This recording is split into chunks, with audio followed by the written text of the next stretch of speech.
नमस्कार विद्यार्थी मित्रांनो, मी तुमचे एज्युकेटर श्वेता चंदनकर तुम्हा सर्वांचे global online UGC net set exam preparation या युट्यूब चॅनलवर स्वागत करते. यूजीसी नेट एक्झाम 2025 साठी आपण प्रिपेअर करतो आहोत आणि पेपर 2 विषय मराठी यामध्ये आपला घटक 8 सुरू आहे, जो आहे साहित्यशास्त्र आणि भक्ती संप्रदाय. याचा पार्ट 1 आपण काल आलेला आहे. त्याचे महत्त्वाचे पीवायक्यू प्रश्न आपण घेतलेले आहे. आज आहे त्याचा पार्ट 2 जो की कंटिन्यू करणार आहोत आपण.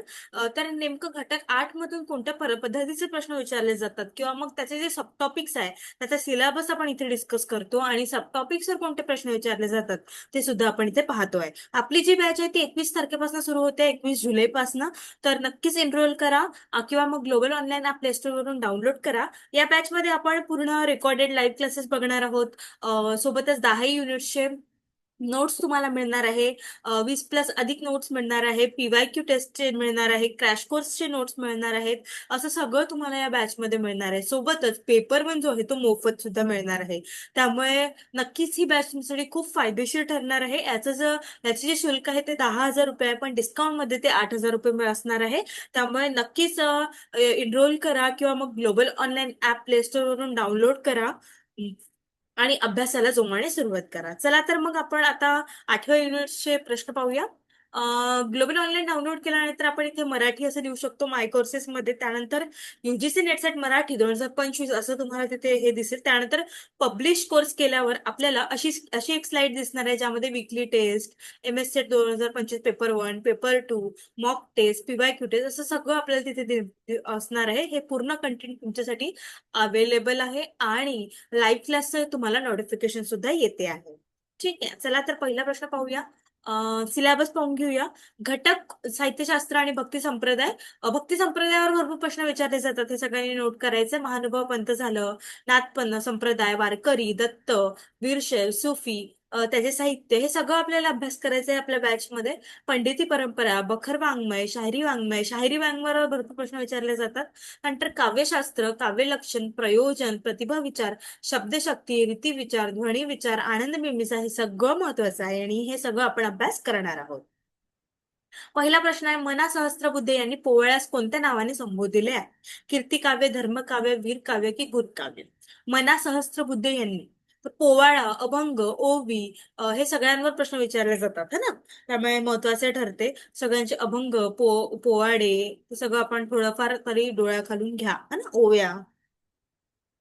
तर काय आहे, मना सहस्त्रबुद्धे यांनी पोवाड्यास कोणत्या नावाने संबोधले आहे? यांनी पोवाळ्यास वीर काव्य यांनी संबोधले आहे. ठीक आहे, तेव्हा आपलं उत्तर काय असणार आहे? क असणार आहे. त्यानंतर हम्मा पोरा हम्मा या गवळणीचे करते कोण? आता आधी पोवाडा विचारला, आता गवळणी विचारली, त्यामुळे हे महत्वाचे ठरते है ना. तर वाचताना आपण पोवाडे वाचायचे, गवळणी काय असते ते वाचायचं है ना. त्यानंतर पोरा हम्मा हे कोणाचे आहे? ज्ञानेश्वर, गोपाळनाथ, एकनाथ की नामदेव? हम्मा पोरा हम्मा हे आहेत ज्ञानेश्वर यांचं. ही गवळणी कोणाची? ज्ञानेश्वर यांची आहे. ठीक आहे. त्यानंतर आहे भाऊसाहेबाची बखर ही कोणत्या रणसंग्रामाचा सविस्तर सविस्तर वृत्तांत देणारी आहे? पानिपत, खर्जेची लढाई, सभासदाची की शालिनवा? भाऊसाहेबाची बखर ही खूप जुनी बखर आहे. ठीक आहे, यामध्ये काय आहे? पानिपत रणसंग्रामाचा सविस्तर वृत्तांत देण्यात आलेला आहे. त्यामुळे आपलं उत्तर काय असणार आहे? अ असणार आहे. त्यानंतर वारकरी चळवळीत मौखिक आविष्काराला जे महत्व आले त्याला सामाजिक भाषाशास्त्राचा दृष्टीने काही परिणामी आहेत. पूर्वार्ध बरोबर, उत्तरार्ध बरोबर, दोन्ही चूक, दोन्ही बरोबर. यामध्ये आता ऑप्शन्स बघा कसे चेंज केलेले आहे. आधी पूर्वार्ध बरोबर, उत्तरार्ध चूक अशा पद्धतीने द्यायचं. आता काय विचारलंय? नुसतंच पूर्वार्ध बरोबर आहे का, उत्तरार्ध बरोबर आहे का, तेच विचारलेलं आहे है ना. त्यामुळे आपलं उत्तर काय असणार आहे? दोन्हीही बरोबर आहे. ठीक आहे. वारकरी चळवळीतील मौखिक आविष्काराला जे महत्व आले त्याला सामाजिक भाषाशास्त्राच्या दृष्टीनेही काही परिणाम आहेत. त्यात सर्वात जुनी बखर म्हणून कोणती बखर ओळखली जाते? पेशवाची बखर, हरिवंशाची बखर, शालिवाची बखर की हनुमंत स्वारांची बखर?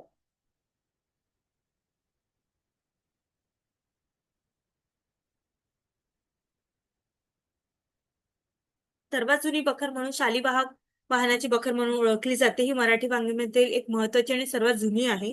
नंतर ही बखर ऐतिहासिक घटना, शूरवीरांची माहिती, त्यावेळेच्या सामाजिक, धार्मिक, आर्थिक जीवनाचे चित्रण करते. वि. राजवाडे यांच्या मते शालिकवाची बखर मराठा इतिहासाच्या अभ्यासाची एक महत्वाचे साधन आहे, कारण ती सर्वात जुनी आहे है ना.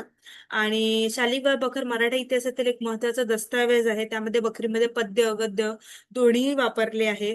ऐतिहासिक घटना, शूरवीरांचे गुणगान, थोर पुरुषाची चरित्रे हे सगळं त्यामध्ये आहे. आणि बखरीमुळे इतिहास लेखनाला सुद्धा मदत मिळालेली आहे. ठीक आहे. तर मग आपलं उत्तर काय? शालिवाहनची बखर. अजब न्याय वर्तुळाचा हे कोणत्या नाटकाचे मराठी रूपांतर आहे? हॅमलेट, कॉल हाऊस, कॉकेशियन चौक सर्कल की पगडा गुण? अजब न्याय वर्तुळाचा हे कॉकेशियन चॉक सर्कल यांचे मराठीत रूपांतर आहे. त्यामुळे आपलं उत्तर काय असणार आहे? क असणार आहे. त्यानंतर सुदर्शन चरित्र, चैतन्य फाग हे ग्रंथ कोणाचे? वामन पंडित, मेघराज, रघुनाथ की त्र्यंबकराज?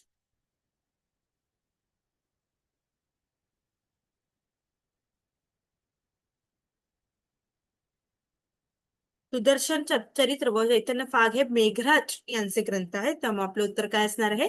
ब असणार आहे. त्यानंतर मराठीतील बखरीतील फारशीचे स्वरूप हा ग्रंथ कोणाचा? विश्वशास्त्री चिपळूणकर, युम पठाण, दादोबा पांडुरंग की मवाधून? आता तुम्ही एक गोष्ट लक्षात आणली असेल की बखर त्यावर बखरवर भरपूर प्रश्न विचारले. त्यामुळे बखर जो तो सब टॉपिक आहे हा खूप महत्वाचा ठरतो आहे. ठीक आहे. तर मराठीतील बखरीचे फारशी स्वरूप युम पठाण हा यांचा असणार आहे. हा ग्रंथ यांचा. त्यानंतर ज्ञानेश्वरीतील श्रोतू संवाद या ग्रंथाचे लेखक कोण? वदी कुलकर्णी, कृपा कुलकर्णी, द भी कुलकर्णी की बाल कुलकर्णी? ज्ञानेश्वरीतील श्रोतू संवाद हे आहे द भी कुलकर्णी यांचं, म्हणजे क जे आहे ते आपलं उत्तर असणार आहे. त्यानंतर असे मराठी निजदेश भाषा येतो उत्की बहुशा विशेषण हे उद्गार कोणाचे? सामराज, दासोपंत, मोरेश्वर की वामन पंडित? असे मराठी निजदेश भाषा हे आहे वामन पंडित यांचं. हे उद्गार कोणाचं आहे? वामन पंडितांचं. त्यामुळे आपलं उत्तर काय असणार आहे? ड असणार आहे.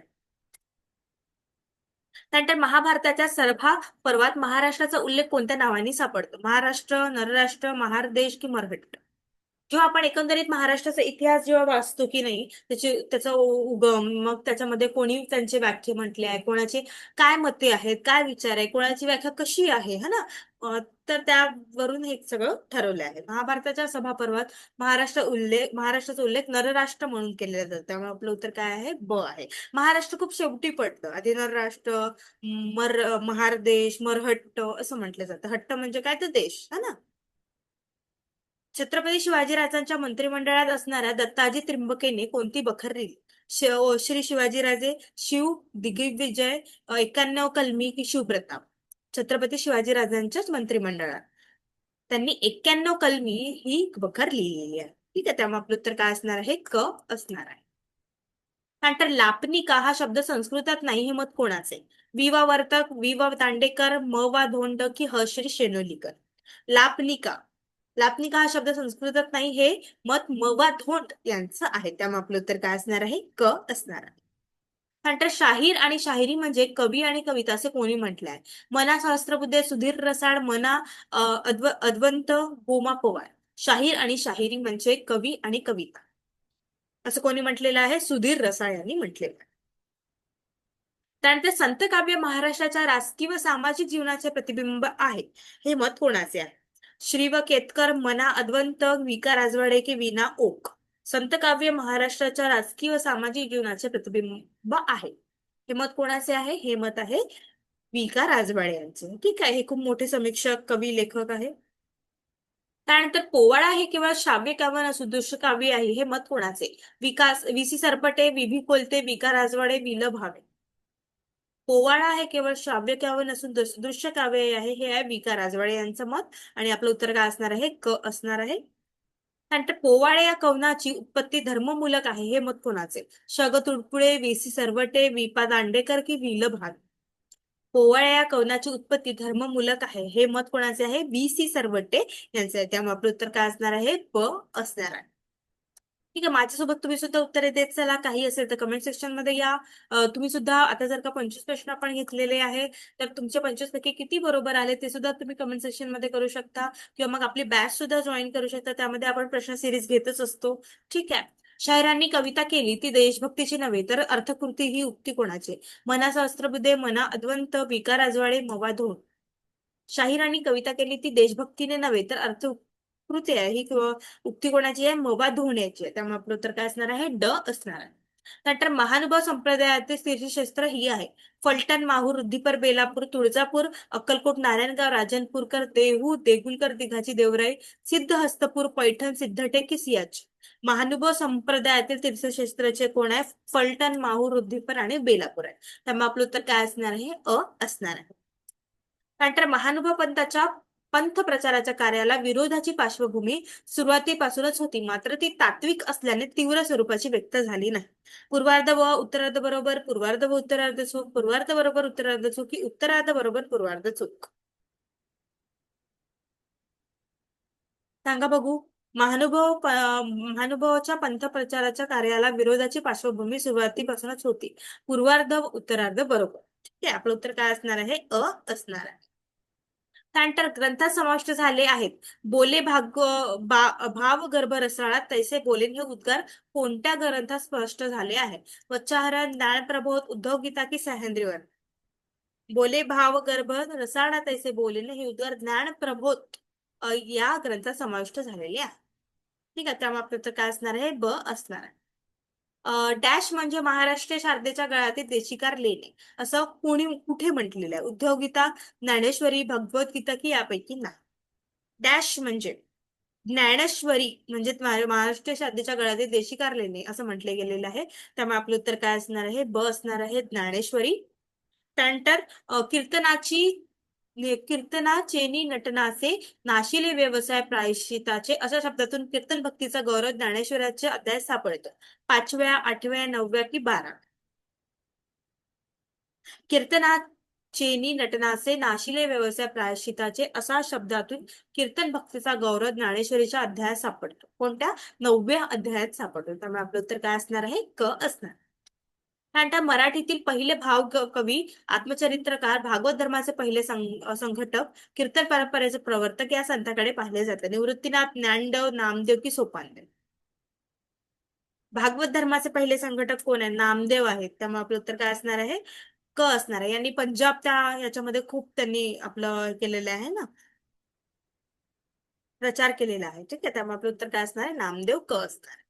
नंतर संत वाटिकेतील जाईची वेल असे वर्णन या संत कवित्रेचे केलेले आहे. मुक्ताबाई, जनाबाई, बहिणाबाई की मीराबाई? संत वाटिकेतील जाईची वेल असे बहिणाबाई असे वर्णन या संत कवित्रीने केलेले आहे. सॉरी, जनाबाई यांनी केलेले. ठीक आहे, या संत कवयित्रीचे केले आहे. जनाबाईला काय म्हटलं आहे? संत वाटिकेतील जाईची वेल. तर त्यामुळे आपलं तर काय असणार आहे? ब असणार आहे. त्यानंतर मनुष्याचा मोठेपणा हा त्याच्या सामाजिक प्रतिष्ठेवर अवलंबून असतो, तर त्यासाठी वैयक्तिक चारित्र्याची संपन्नता व सात्विकताही लागत नाही. पूर्वार्ध बरोबर उत्तरार्ध चूक, पूर्वार्ध चूक उत्तरार्ध बरोबर, पूर्वार्ध व उत्तरार्ध चूक, पूर्वार्ध व उत्तरार्ध बरोबर. मनुष्याचा मोठेपणा हा त्याच्या सामाजिक प्रतिष्ठेवर अवलंबून नसतो. पूर्वार्ध बरोबर आहे इथपर्यंत, पण तर त्यासाठी वैयक्तिक आणि चारित्र्याची संपन्नता हवी है ना, तर त्याचं काय चूक आहे. त्यामुळे आपलं उत्तर असणार आहे अ. त्यानंतर दत्त संप्रदायातील इसवी सन 1551 ते 1615 या कालावधीत महत्वाचे ग्रंथकार होऊन गेले ते म्हणजे रामचंद्र त्याग, दासो दिगंबर, बहिरा जातवेद की यापैकी कोणीही नाही. दत्त संप्रदाय, दासो दिगंबर. ठीक आहे, इसवी सन 1551 ते 1615. त्यानंतर दासोबोधाचा पूर्व अवतार म्हणजे ग्रंथराज, गीतार्णव, गुरुचरित्र की रुक्मिणी हर? दासबोधाचा पूर्व अवतार म्हणजे गुरुचरित्र. ठीक आहे, त्यामुळे आपलं उत्तर काय असणार आहे? क असणार आहे. त्यानंतर जनार्दनी एकनाथ खांबतीला भागवत हे भागवत धर्माचे चित्र कोणी रेखाटले? मुक्ताबाई, जनाबाई, बहिणाबाई की वेणाबाई? सांगा बघू.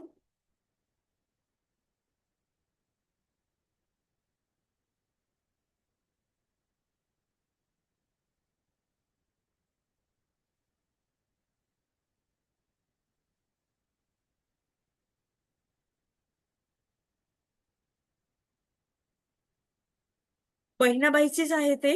ठीक आहे, त्यामुळे आपलं उत्तर काय असणार आहे? बहिणाबाईच्या अभंगात ते दिसून येतं. ठीक आहे, त्यांचं अजून पुन्हा संतकृपा झाली, इमारत फळा आली, ज्ञानदेवेरा रचला पाया, उभा राहिले देवालया है ना, बहिणी फळकते ध्वज, निरूपण आले ओझे, हे सगळं बहिणाबाईंचं आहे. त्यामुळे आपलं उत्तर काय असणार आहे? क असणार आहे. त्यानंतर या ग्रंथ लेखनाच्या 75 75 ओवी संख्या असलेल्या प्रारंभ पैठण येथे झाला तर लेखन समाप्ती काशी येथे झाली. कोणत्या ग्रंथ लेखनाची? एकनाथी भागवत, चतुश्लोकी भागवत, श्लोकी भागवत यापैकी कोणीही नाही. एकनाथी भागवत ज्याला आपण म्हणतो, माहितीये का तुम्हाला?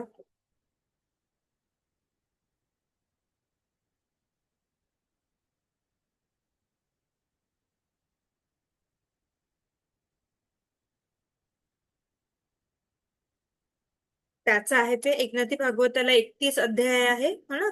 पैठण इथे लिहिलेलं आहे आणि उर्वरित 26 जे आहे काशी येथे लिहिलेले आहे. ठीक आहे, त्यामुळे आपलं उत्तर काय असणार आहे? एकनाथी भागवत असणार. इथे आपला घटक 8 जो आहे तो संपलेला आहे. आणि आता आपण घटक 7 कडे वळणार आहोत. अशा पद्धतीने मी 10 युनिट पासून आपण सुरुवात केली आहे. 1 युनिट पर्यंत आपण जातो आहे. आणि यामधले महत्वाचे पीवायक्यू प्रश्न किंवा मग सिलेबस काय आहे ते सुद्धा आपण व्हिडिओमध्ये डिस्कस करतो आहोत. त्यामुळे व्हिडिओ नक्कीच तुम्हाला महत्वाचं ठरणार आहे. आपली बॅच आहे येत्या 31 जुलैपासून सुरू होते आहे. जर का तुम्हाला एनरोल करायचं असेल तर दिलेल्या नंबरवर तुम्ही संपर्क करू शकता किंवा ग्लोबल ऑनलाईन ऍप प्ले स्टोअरवरून डाउनलोड करू शकता. Thank you.